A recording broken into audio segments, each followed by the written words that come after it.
Bismillahirrahmanirrahim. Assalamualaikum warahmatullahi wabarakatuh.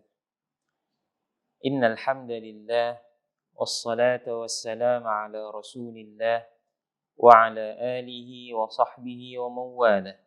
Subhanaka la ilma lana illa ma 'allamtana innaka antal alimul hakim.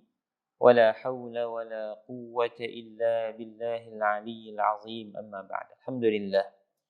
Tuan-tuan dan puan yang dimuliakan Allah Subhanahu wa taala. Alhamdulillah, malam ni kita dengan Sayyiduna Abdullah bin Mas'ud radhiyallahu taala anhu. Beliau merupakan orang yang pertama memperdengarkan Al-Quran secara jelas ke telinga pembesar-pembesar Quraisy selepas baginda Nabi sallallahu alaihi wasallam. Tuan-tuan dan puan dirahmati Allah. Beliau adalah seorang yang sangat mendepani di kalangan para sahabat dalam bidang Al-Quran. Sehingga kata Nabi sallallahu alaihi wasallam, "Man sarrahu ay yaqra' al-Qur'ana ratban kama nazal, falyaqra'hu ala qira'ati ibni ummi 'abdin." Siapa yang suka untuk membaca Al-Quran, mendengar Al-Quran dibaca secara segar seperti mana yang diturunkan oleh Allah lalu disampaikan oleh Jibril kepada aku, maka hendaklah dia membacanya seperti bacaan Abdullah bin Mas'ud radhiyallahu taala anhu. Tuan-tuan dan puan dirahmati Allah. Siapakah sahabat Nabi yang hebat ini? Beliau pada ketika Nabi sallallahu alaihi wasallam dibangkitkan sebagai Rasul yang terakhir, Khatamul Anbiya. Beliau adalah seorang anak muda yang masih belum baligh. Dan kerjanya setiap hari adalah mengembala kambing milik salah seorang pembesar Quraisy yang bernama Uqbah bin Abi Mu'ayth. Uqbah bin Abi Mu'ayth ini di kalangan pembesar Quraisy yang sering mengganggu Nabi dan sangat menyakiti Nabi serta umat Islam, sahabat-sahabat yang memeluk Islam. Dan beliau terbunuh dalam peperangan Badar. Tuan-tuan dan puan dirahmati Allah, kerja Sayyidina Abdullah bin Mas'ud ni bawa kambing keluar pagi-pagi, elok gelap, bawa pulang semula ke dalam kota Mekah. Dia mendengar dari hujung-hujung telinganya cerita tentang Nabi sallallahu alaihi wasallam, Muhammad sallallahu alaihi wasallam yang mendakwa sebagai rasul, membaca ayat-ayat tertentu dan pelbagai lagi yang dibicarakan oleh orang-orang Quraisy. Namun kerana faktor usianya yang masih muda dan jauhnya dia dari kota Mekah, yakni dia setiap hari duduk di luar kota Mekah mengembala kambing di kawasan-kawasan bukit di sekitar kota Mekah, maka dia tidak begitu peduli dengan kisah Nabi sallallahu alaihi wasallam. Satu hari, anak muda ini ketika berada bersama kambing gembalaannya, lintas di hadapannya dua orang yang dewasa yang dari jauh kelihatan begitu tenang, wajah mereka begitu berseri-seri. Namun keadaan mereka agak keletihan dan kelaparan. Sehingga apabila mereka sampai dekat dengannya, mereka memberi salam dan menegur anak muda ini, Abdullah bin Mas'ud radhiyallahu taala anhu. Kata salah seorang dari dua orang yang datang melintasinya, "Wahai ya ghulam, wahai budak, boleh tak engkau perahkan untuk kami daripada kambing-kambing ini sedikit susu buat kami hilangkan dahaga kami?" Lalu kata Sayyidina Abdullah bin Mas'ud, "La af'al, fal ghanamu laysat li." Minta maaf, saya tak boleh buat. Kambing ini bukan milik saya. Saya hanyalah orang yang mengembala dan diberi amanah untuk jaga. Ya, mereka berdua akur.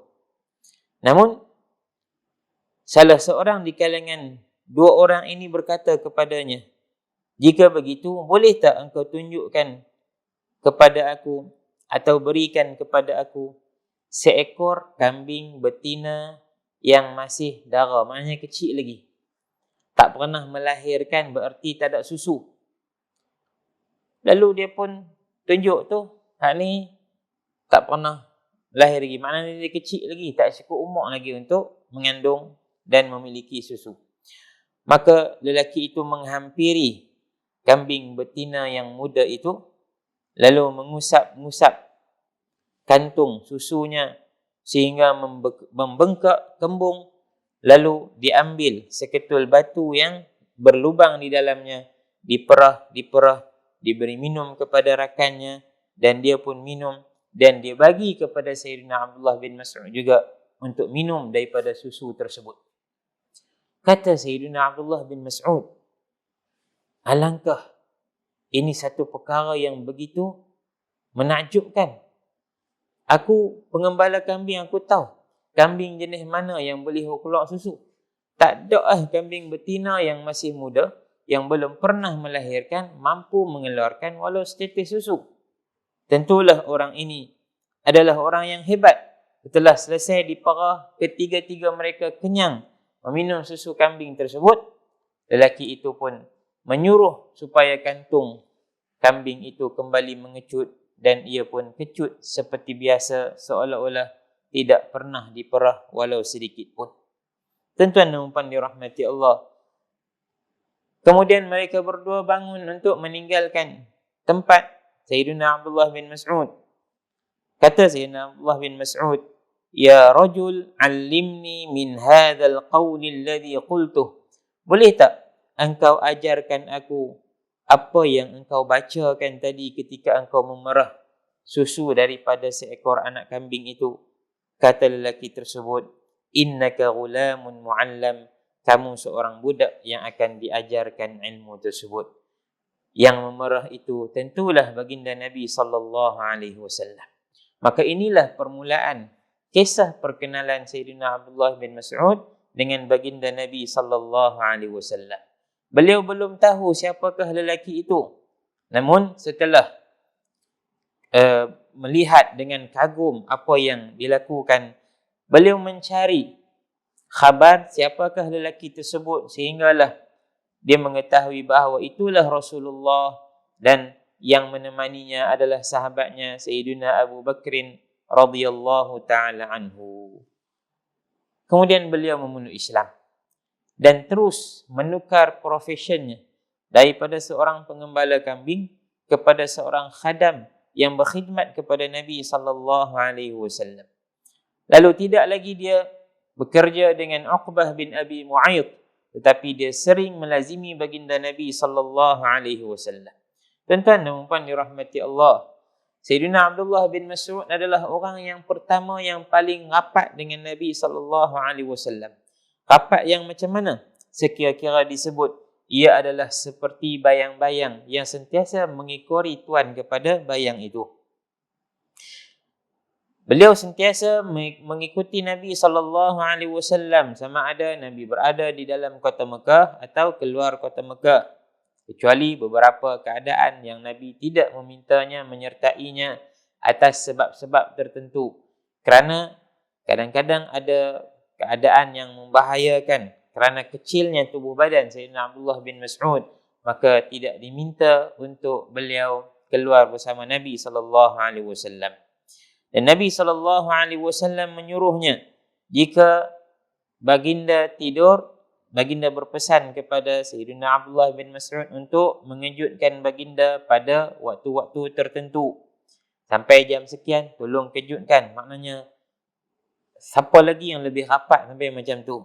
Kalau Nabi mandi, dialah yang menutup tirai supaya tidak kelihatan Nabi SAW mandi. Ketika Nabi nak memakai kasut, dialah yang memasukkan kaki Nabi ke dalam kasut Nabi SAW. Jika Nabi sampai ke rumah atau ke tempat tuju Nabi, dialah yang membuka kasut Nabi SAW. Kemudian dia akan masukkan kedua tangannya ke dalam kasut Nabi dan sentiasa memegangnya dalam tubuhnya yang kerdil kasut Nabi sampai ke sikunya. radhiyallahu taala anhu. Dan dia juga tukang bawa tongkat Nabi dan siwak Nabi sallallahu alaihi wasallam, dan Nabi mengizinkannya untuk boleh, sehingga boleh masuk ke dalam bilik tidur Nabi sallallahu alaihi wasallam ketika Nabi mengantuk atau ingin bermalam. Tuan-tuan dan puan dirahmati Allah. Sehingga beliau kerana begitu rapat dengan Nabi sallallahu alaihi wasallam, diizinkan oleh Nabi untuk mengetahui segala rahsia Nabi sallallahu alaihi wasallam.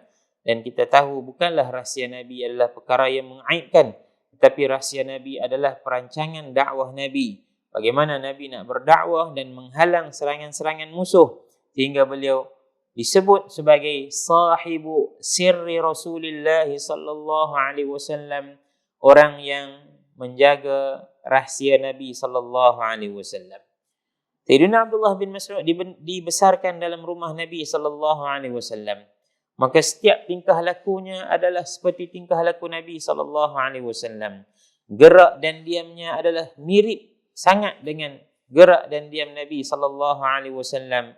Maka disebut oleh para sahabat, innahu aqrabun nasi ila Rasulillah sallallahu alaihi wasallam hadiyan wa samtan. Dialah orang yang paling mirip dengan Nabi sallallahu alaihi wasallam pada segi akhlak dan juga petunjuk, yakni ibadah yang dia buat, cara syama'il, maknanya cara hidup dia tu adalah sangat mirip dengan Nabi sallallahu alaihi wasallam. Sayyidina Abdullah bin Mas'ud belajar daripada Nabi sallallahu alaihi wasallam secara langsung. Lalu terkenallah dia sebagai aqra'us sahabati lil Quran, yang paling hebat dalam bab membaca Al-Quran di kalangan sahabat. Wa afqahuhum lima'ani, dan yang paling faham dengan makna Al-Quran. Wa a'lamuhum bi syar'illah, dan yang paling mengetahui tentang selok-belok syariat Allah Subhanahu wa ta'ala. Dan apalagi yang menjadi dalil untuk menunjukkan kita atas kebenaran yang diakui oleh para sahabat tersebut, di mana yang disebut oleh Sayyidina Abu Bakar, Sayyidina Umar bin Al-Khattab radhiyallahu taala anhu, ketika itu dia sedang wukuf di Arafah. Ini selepas kewafatan Nabi sallallahu alaihi wasallam. Sayyidina Umar melaksanakan haji. Ketika sedang wukuf di Arafah, datang seseorang lalu berkata, "Ji'tu ya Amirul Mu'minin minal Kufah." Aku datang daripada Kufah, wahai Amirul Mukminin. Kufah di Iraq. Dan aku meninggalkan di Kufah itu seseorang yang membaca kepada kami Al-Quran tanpa melihat mushaf. Yumli ni maknanya dia baca, kami tulis. Maknanya kalau kami nak tulis Quran, kami pi kat dia, dia baca, kami pun tulis. Tadi dia baca pula satu ayat. Dengar orang tu kata macam tu, Sayyidina Umar marah. Sehingga kelihatan urat begitu tegang di wajah dan di leher Sayyidina Umar. Dia marah sungguh. Dia kata, siapa yang pandai-pandai buat macam tu? Sebab apa Sayyidina Umar marah? Kerana telah dikeluarkan arahan, siapa yang nak tulis Al-Quran mesti menulisnya daripada sahabat Nabi yang sekian-sekian sahaja. Yang mana mereka ni hafal Quran secara sempurna. Dan juga boleh rujuk kepada apa yang dihimpun oleh Sayyidina Umar daripada tulisan-tulisan para sahabat yang di atas banyak benda lah, dia tulis atas tulang, atas kayu, atas kain dan sebagainya. Tapi mai seorang ni dia baca hampa tulis, boleh salah kat gini, siapa yang buat kerja lagu tu? Qala Abdullah bin Mas'ud. Laki tu kata, yang baca kat kami dan kami tulis itu adalah Abdullah bin Mas'ud. Terus hilang rasa marah Sayyidina Umar. Dia kata, wallahi, demi Allah, aku tidak tahu di sana ada lagi seseorang di kalangan sahabat yang berhak untuk melakukan perkara ini berbanding Abdullah bin Mas'ud. Maknanya, kalau dia tak apa, memang dia sangat patut untuk membaca lalu kamu tulis. Kerana apa? Kerana aku akan ceritakan kepada kamu satu kisah, kata Sayyidina Umar. Satu hari, Nabi SAW bersembang lewat malam. Yasmur. Yasmar atau yasmur. Yasmar. Yasmar ni maknanya sembang lewat malam. Dengan siapa? Sayyidina Abu Bakar radhiyallahu taala anhu. Kedua-dua mereka berbincang tentang urusan yang melanda, perkara yang menimpa orang Islam. Kemudian aku menyertai mereka. Setelah itu, kami pun keluar daripada masjid Nabi sallallahu alaihi wasallam. Tiba-tiba kami melintas di hadapan seseorang yang sedang salat di tengah malam. Keluar dari satu masjid, daripada pintu masjid, mai kot ni dalam masjid juga. Daripada luar masjid tu, daripada dengar seseorang sedang salat di dalam masjid dan sedang membaca sesuatu daripada Al-Quran. Ketika itu, kami tak dapat memastikan siapakah yang sedang salat dan membaca Al-Quran itu kerana terlalu gelap. Lalu Nabi SAW berhenti dan mendengar bacaan orang tersebut. Lalu dia berpaling kepada kami dan berkata, siapa yang nak baca Al-Quran fresh, seperti baru diturunkan kepadaku, bacalah seperti mana bacaan orang ini, iaitu Abdullah bin Mas'ud. Lalu, tuan-tuan numpan dirahmati Allah, selepas itu, Sayyidina Abdullah bin Mas'ud pun selesai salat, dia pun berdoa. Lalu Nabi SAW mengaminkan doanya. Kata Nabi, perlahan-lahan sal tu'tah. Mintalah, kamu akan dapat. Mintalah, kamu akan dapat. Aku pun kata dalam diri aku, kata Sayyidina Umar, demi Allah esok aku akan pergi jumpa Abdullah ni. Aku akan bagi tahu kepada dia apa yang Nabi sebut. Dan aku akan sampaikan bahawa Nabi telah mengaminkan doamu. Berarti doanya akan dimakbulkan oleh Allah Subhanahu wa ta'ala. Tuan-tuan numpan dirahmati Allah. Luasnya ilmu pengetahuan Sayyidina Abdullah bin Mas'ud hingga beliau termasuk di kalangan al-abadilah min ulama'is sahabah, di kalangan para ulama di kalangan sahabat, dan beliau juga termasuk dalam al-abadilah, dalam abadilah al-khamsah, 5 Abdullah yang terkenal dengan ilmu, iaitu Sayyidina Abdullah bin Umar, Sayyidina Abdullah bin Abbas, Sayyidina Abdullah bin Az-Zubair, Sayyidina Abdullah bin Amr bin As, dan Sayyidina Abdullah bin Mas'ud radhiyallahu ta'ala anhum. Mereka berlima bernama Abdullah, dan kelima-lima mereka adalah orang-orang yang telah diperakui tentang kehebatan ilmu mereka, terutamanya berkenaan dengan Al-Quran. Kata Sayyidina Abdullah bin Mas'ud tentang dirinya, bukan berbangga, bukan mengangkat dirinya, tapi itulah hakikat. Apa yang dikhabarkannya adalah untuk menarik minat orang lain datang mempelajari sesuatu daripada peninggalan Nabi sallallahu alaihi wasallam. Katanya, demi Allah yang tiada ada Tuhan melainkannya, tidak turun satu ayat pun daripada Al-Quran kecuali aku tahu di mana ayat itu turun. Dan aku tahu pada apa ayat itu turun, ke atas siapa ayat itu turun, dan aku tahu bahawa tidak, dan demi Allah kalau aku tahu di sana ada lagi orang yang mengetahui sesuatu tentang Al-Quran yang lebih daripada aku akan bergegas bertemu dengannya untuk mempelajarinya. Tuan-tuan numpan dirahmati Allah, begitu dalam pengetahuan Sayyidina Abdullah bin Mas'ud tentang Al-Quran, sehingga dia tahu ayat-ayat yang turun, bila ayat ni turun, turun dekat siapa, turun sebab apa, turun di mana. Semua itu berada di dalam pengetahuan Sayyidina Abdullah bin Mas'ud. Bukanlah dia mengangkat dirinya berlebih-lebihan. Ini kerana suatu hari Sayyidina Umar juga menceritakan dalam perjalanannya, ketika dia menjadi khalifah, dalam perjalanannya dia bertemu dengan satu rombongan, kumpulan orang.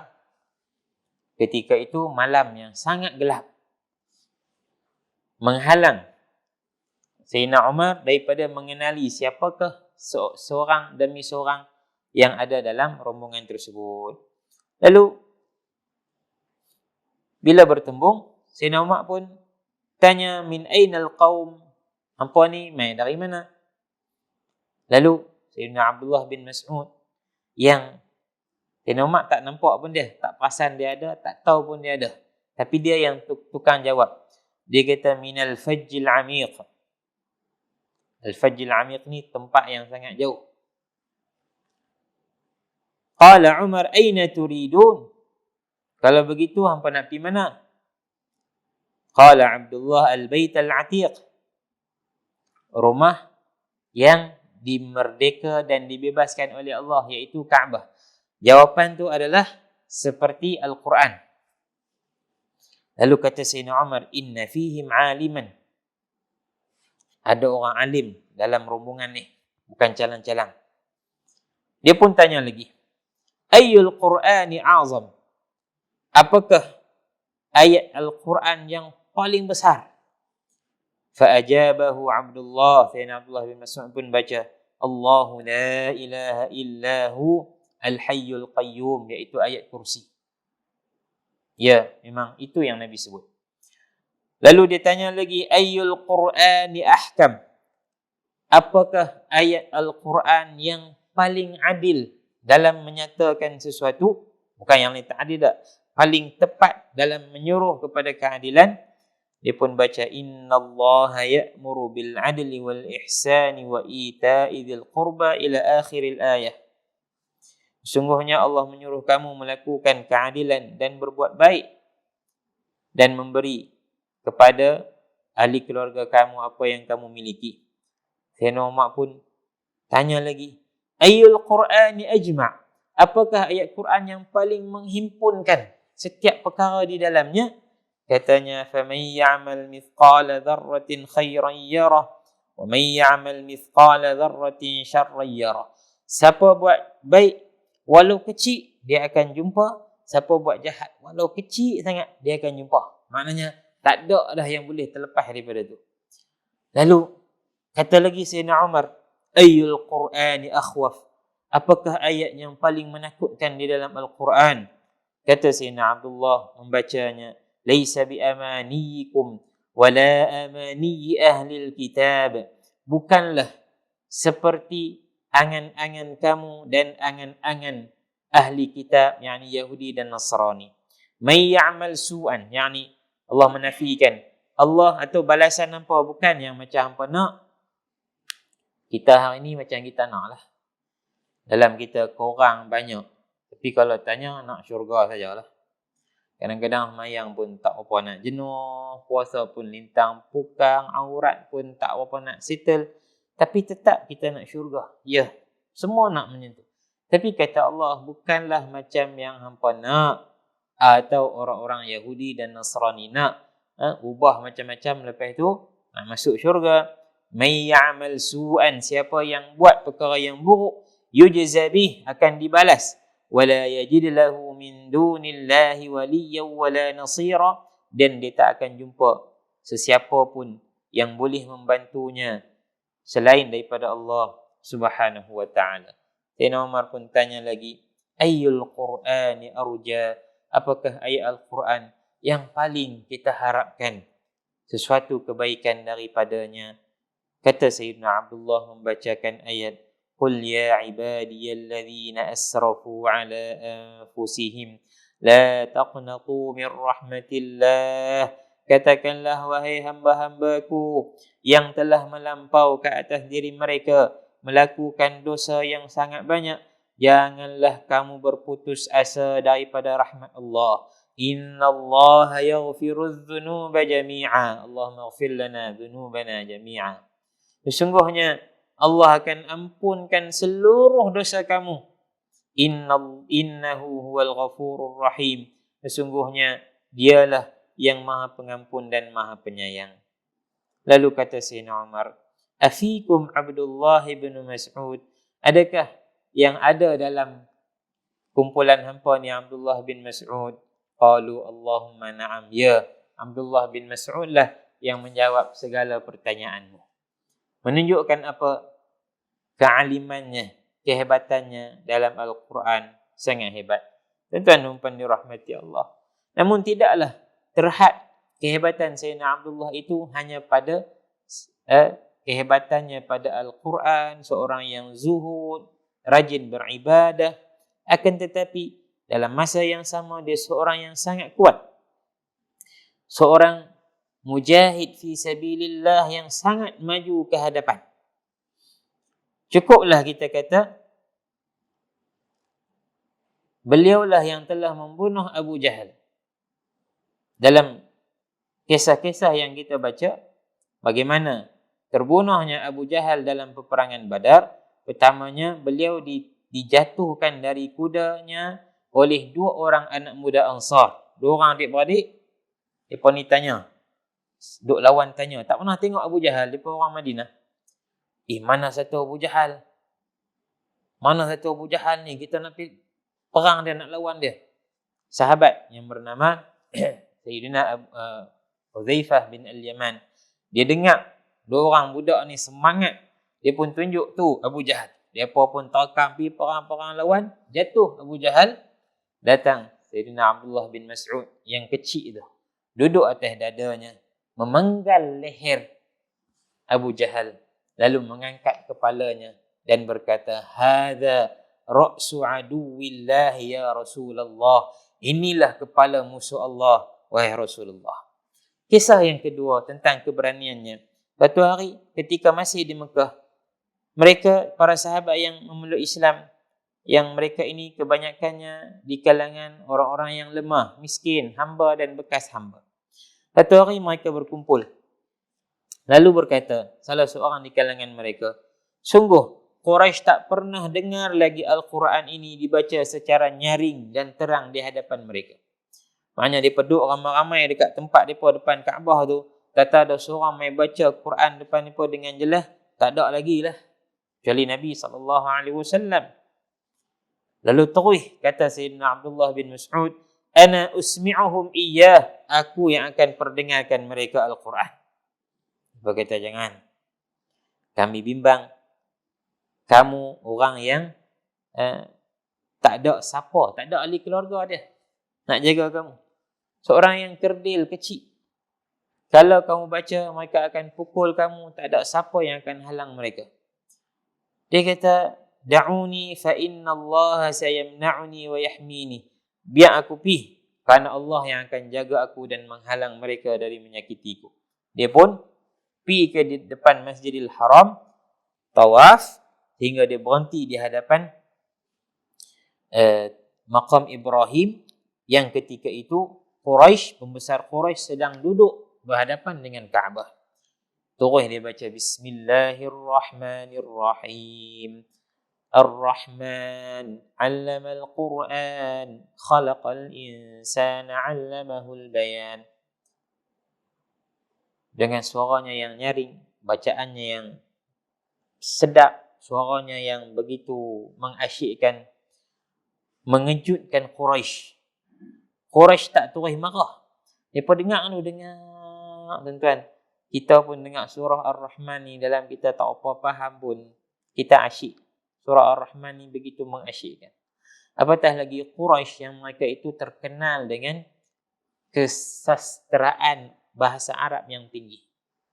Pembesar-pembesar mereka memiliki kita kata zauq, hebat dalam bersyair, dalam bahasa Arab. Bila dengar ayat Quran dibaca, semua terpegun.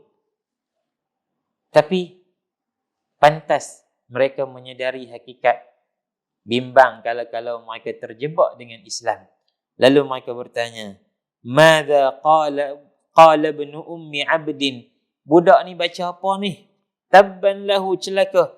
Dia sedang membaca apa yang dibawa oleh Muhammad.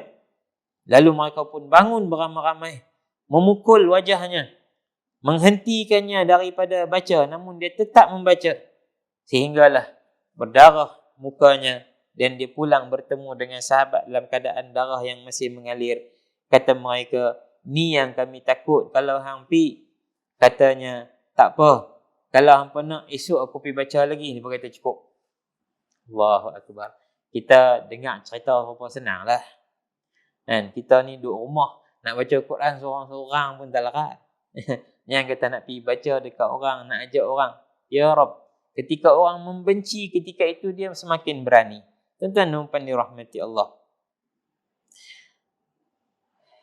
Sayyidina Abdullah bin Mas'ud hidup sehingga zaman pemerintahan Sayyidina Uthman. Ketika beliau sakit yang ia merupakan penghujung hidupnya, datang Sayyidina Uthman bin Affan yang ketika itu menjadi khalifah melawatnya di rumah. Lalu dia bertanya kepada Sayyidina Abdullah bin Mas'ud, "Ma tashtaki?" Apa yang kamu nak mengadu kepadaku? Qala dhunubi, yang aku nak mengadu kepada Allah adalah tentang dosaku. Allahu Akbar. Orang yang hebat lagu tu masih bimbang kalau dia ada dosa. Ya Allah, kita ni saban hari melakukan kesalahan. Adakah kita menyesal lebih besar daripada penyesalan Abdullah bin Mas'ud? Kemudian ditanya lagi, "Fama tashtahi?" Maka apa yang kamu nak? "Rahmat Rabbi," yang aku nak hanyalah rahmat Tuhanku. Kata Sayyidina Uthman, "Mahu tak aku suruh pegawai Baitul Mal mengeluarkan semua simpanan wangmu daripada Baitul Mal yang menjadi hak kamu, yang kamu tak mau ambil dulu tu. Aku keluarkannya, beri kepada kamu." Kata Abdullah, "La hajata li fi." Dah, aku tak berhajat langsung. Mungkin boleh jadi simpanan untuk anak-anakmu. Kebetulan anak dia pula anak perempuan semua. Dia kata, "Atakhsha ala banatil faqr." Kamu takut anak-anak perempuanku menjadi fakir kalau mereka tak ambil duit yang aku tinggal tu? Sesungguhnya aku telah berpesan kepada mereka untuk membaca surah Al-Waqi'ah setiap malam. Kerana aku mendengar Nabi SAW bersabda, siapa yang membaca Al-Waqi'ah pada setiap malam tidak akan ditimpa kefakiran sedikit pun. Tak apa. Sayyidina Uthman pun doa kepadanya dan pulang. Malam itu dia kembali bertemu dengan Allah Subhanahu wa taala dalam keadaan lidahnya basah, berzikir, menyebut nama Allah, membaca ayat-ayat Al-Quran. Tuan-tuan dan puan dirahmati Allah. Lalu ketika beliau wafat, beliau disembahyangkan oleh para sahabat yang masih ada, dan ramai orang yang datang menghadiri salatnya dan pengkebumiannya. Kemudian beliau dikebumikan di Al-Baqi', di perkuburan orang-orang Madinah, yang hari ini tuan-tuan yang pernah ke Mekah, ke Madinah, dapat menziarahi perkuburan Al-Baqi' yang berada di sebelah kiri Masjid Nabi sallallahu alaihi wasallam. Rahimallahu bin Mas'ud wa radhiya an. Moga Allah merahmati Sayyidina Abdullah bin Mas'ud dan meridai segala perilaku dan perbuatannya, dan meneruskan pahala dan kebaikannya kerana telah mengajarkan kepada orang ramai Al-Quran dan memahami Al-Quran sehinggalah sampai kepada kita pada hari ini. Tuan-tuan dan puan dirahmati Allah, insya-Allah jika Allah panjangkan umur kita, tokoh sahabat seterusnya ialah Sayyiduna Salman Al-Farisi radhiyallahu taala anhu. Wallahu a'lam. Sallallahu ala sayyidina Muhammad wa ala alihi wa sahbihi wa sallam. Walhamdulillahi rabbil alamin. Assalamualaikum warahmatullahi wabarakatuh.